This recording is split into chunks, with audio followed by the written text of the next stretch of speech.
Bonjour à tous. Dans la vidéo précédente, on a vu la composition et la structure de l'ADN. Dans cette vidéo, nous allons voir comment se fait la réplication d'ADN. Mais avant ça, je vous propose de voir ce graphe qui représente l'évolution de la quantité d'ADN contenue dans le noyau d'une cellule au cours du cycle cellulaire, c'est-à-dire la succession de l'interphase et la mitose. On observe que la quantité d'ADN reste constante au cours de la phase G1 de l'interphase, en une valeur de 7,3 10 à la puissance moins 12 grammes.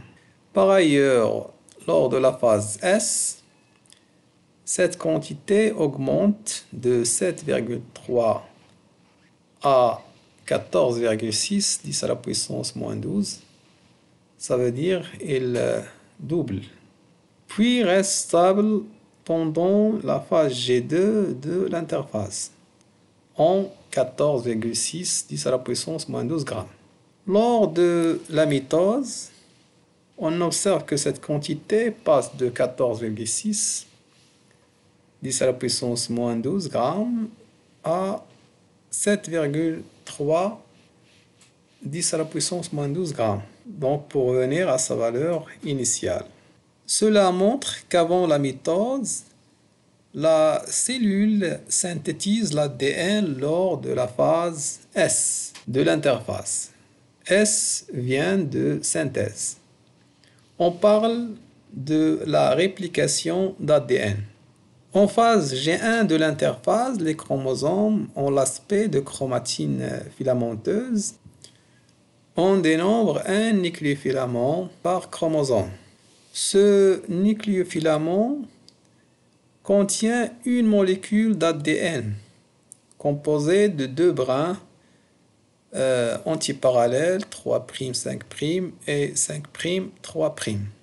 En phase S, la réplication débute en plusieurs points de la molécule d'ADN, ce qui entraîne la formation des yeux de réplication qui vont progresser dans les deux sens jusqu'à ce que les fourches de réplication se rencontrent.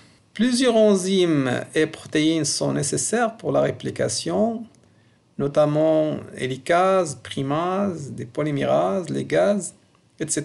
Mais pour simplifier les choses, on va parler seulement de deux enzymes.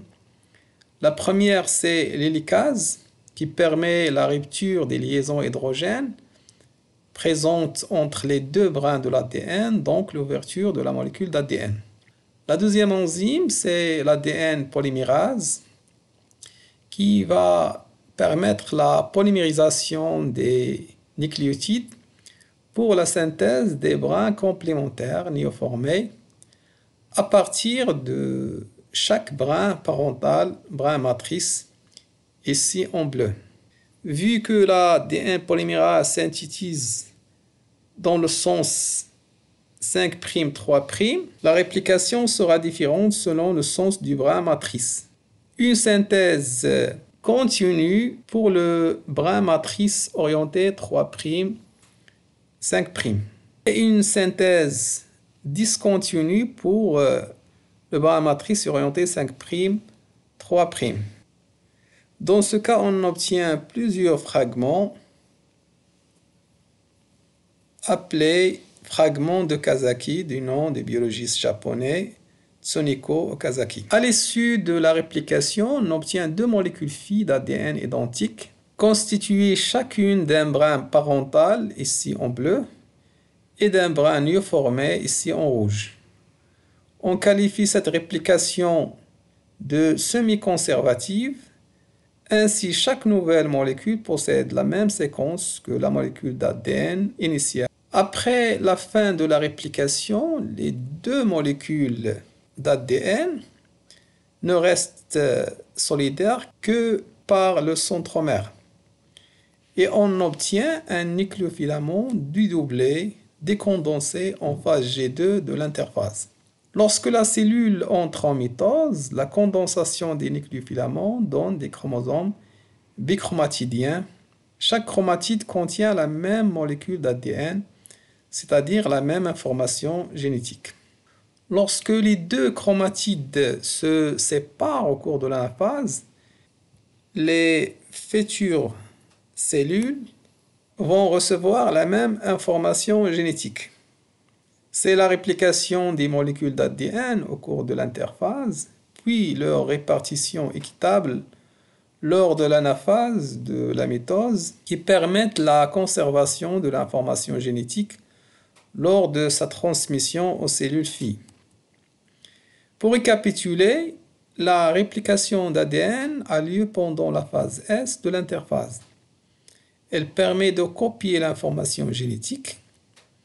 Elle est semi-conservative. Chaque molécule d'ADN est composée d'un brin ancien et d'un brin nouvellement formé. Elle permet la formation de deux copies identiques de l'information génétique. Les deux chromatides de chaque chromosome contiennent la même molécule d'ADN, c'est-à-dire la même information génétique. Merci de votre attention et à bientôt.